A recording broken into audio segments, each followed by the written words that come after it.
Hi friends, Sandalwood ಸಂತೆ YouTube ಚಾನಲ್ಗೆ ಸ್ವಾಗತ. ನಾನು ನಿಶ್ಚಿತ. ಜೈಲರ್ನಲ್ಲಿ ನರಸಿಂಹನ ಅವತಾರದಲ್ಲಿ ಶಿವಣ್ಣನ ನೋಡಿದವರು ಕಳೆದೋಗಿದ್ರು. ಆ look, walking style, dialogue delivery, Anirudh background music, ಕೆಲವೇ ನಿಮಿಷಗಳಲ್ಲಿ ಭರ್ಜರಿ ಬಾಡೂಟ ಬಡಿಸಿದ್ರು ನಮ್ಮ ಕರುನಾಡ ಚಕ್ರವರ್ತಿ. ಇನ್ನು ಜೈಲರ್ ಸಿನಿಮಾ ಆದ್ಮೇಲಂತೂ ಶಿವಣ್ಣನ ನಮ್ಗೆ ಕೊಟ್ಬಿಡಿ ಅಂತ ಪ್ರೀತಿಯಿಂದ ತಮಿಳು ಫ್ಯಾನ್ಸ್ ಕೇಳ್ಕೊತಾ ಇದ್ರು.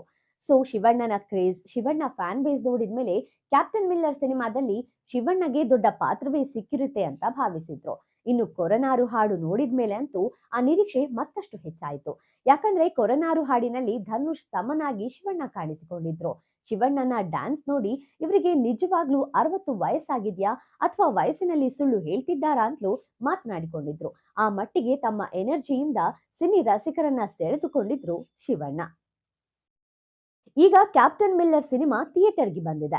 ಶಿವಣ್ಣನಿಗಾಗಿ ಈ ಸಿನಿಮಾ ನೋಡಿದವರು ನಿಜಕ್ಕೂ ಡಿಸಪಾಯಿಂಟ್ ಆಗಿದ್ದಾರೆ. ಯಾಕಂದ್ರೆ ಕ್ಯಾಪ್ಟನ್ ಮಿಲ್ಲರ್ ಸಿನಿಮಾದಲ್ಲಿ ಶಿವಣ್ಣನ ಪಾತ್ರಕ್ಕೆ ಅಷ್ಟೇನು ಸ್ಕೋಪ್ ಕೊಟ್ಟಿಲ್ಲ. ಫಸ್ಟ್ ಹಾಫ್ ನಲ್ಲಿ ಕೇವಲ 2 ನಿಮಿಷ ಅಷ್ಟೇ ಶಿವಣ್ಣ ಸ್ಕ್ರೀನ್ ಮೇಲೆ ಕಾಣಿಸಿಕೊಂಡಿದ್ದಾರೆ.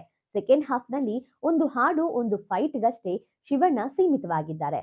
ಶಿವಣ್ಣನ ಪಾತ್ರವನ್ನ ಮತ್ತಷ್ಟು ಬಳಸ್ಕೊಳ್ಬಹುದಿತ್ತು, ಇನ್ನಷ್ಟು ವಿಸ್ತಾರವಾಗಿ ಕೂಡ ತೋರಿಸಬಹುದಿತ್ತು. ಆದರೆ ನಿರ್ದೇಶಕ ಅರುಣ್ ಮಹೇಶ್ವರನ್ ನಿರಾಸೆಗೊಳಿಸಿದ್ದಾರೆ. ಇನ್ನು ಶಿವಣ್ಣ ಅಭಿಮಾನಿಗಳಿಗಷ್ಟೇ ಅಲ್ಲ, ಒಂದೊಳ್ಳೆ ಸಿನಿಮಾ ನೋಡ್ಬೇಕು ಅಂತ ಹೋದವರಿಗೂ ಸಹ ಕ್ಯಾಪ್ಟನ್ ಮಿಲ್ಲರ್ ನಿರಾಸೆ ಮಾಡಿದ್ದಾನೆ. ಧನುಷ್ ಆಕ್ಟಿಂಗ್, ಆಕ್ಷನ್ ಸೀಕ್ವೆನ್ಸ್ ಬಿಟ್ರೆ ಬೇರೇನೂ ಸಿನಿಮಾದಲ್ಲಿ ಮಜಾ ಕೊಡೋದಿಲ್ಲ. ತಮಿಳಿನಲ್ಲಿ ದೊಡ್ಡ ಹಿಟ್ ಆಗುತ್ತೆ ಅಂತ ನಿರೀಕ್ಷೆ ಹುಟ್ಟಿಸಿದ್ದ ಕ್ಯಾಪ್ಟನ್ ಮಿಲ್ಲರ್ ಮೊದಲ ದಿನವೇ ಮಿಶ್ರ ಪ್ರತಿಕ್ರಿಯೆ ಪಡ್ಕೊಂಡಿದೆ. ಇನ್ನು ಬಾಕ್ಸ್ ಆಫೀಸ್ ಪರ್ಫಾರ್ಮೆನ್ಸ್ ಹೇಗಿರುತ್ತೆ ಅಂತ ಕಾದು ನೋಡ್ಬೇಕು.